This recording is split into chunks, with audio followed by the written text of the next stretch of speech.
Ferguson is real, and Staten Island is real, and what can you say about that, particularly in the context of Newark, and could that happen here?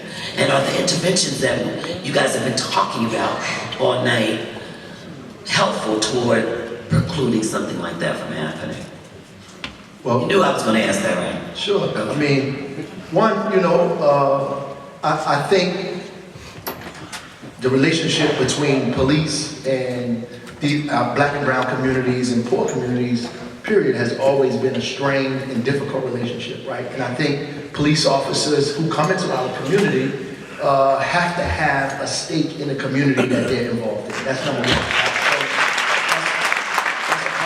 why I think it's important for police officers to live in the community, right? So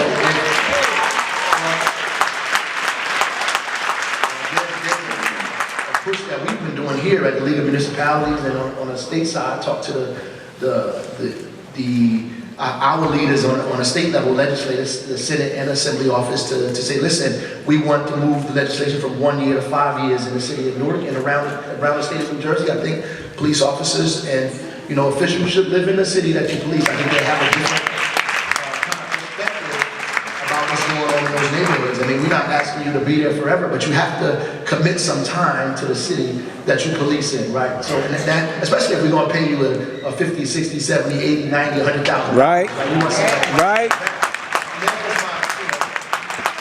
That's my take on it. And I think everybody in this community wants that, right? That's number one. And I think that the police should reflect the neighborhood that they police, right? So, if you're in predominantly black and Latino neighborhoods, I think it's right that the police force and government represents the predominance of the community, right? And so that's number one, and it should happen. It doesn't mean that because there are also black and Latino officers who commit heinous crimes in the neighborhoods where we live at, right? So I think it's important that there are measures in place to kind of prevent this kind of activity from going on.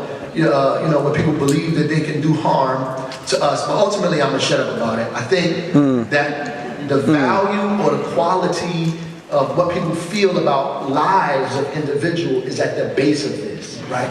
So how we feel about African American and Latinos' life and the importance of their life as a human being is what's being tested here. Yeah.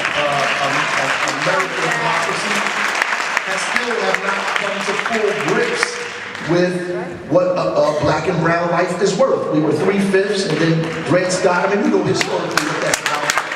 Ultimately, that question, we have to grapple with that.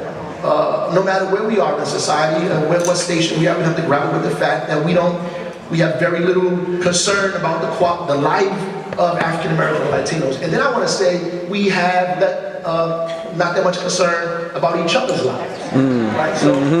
That's right.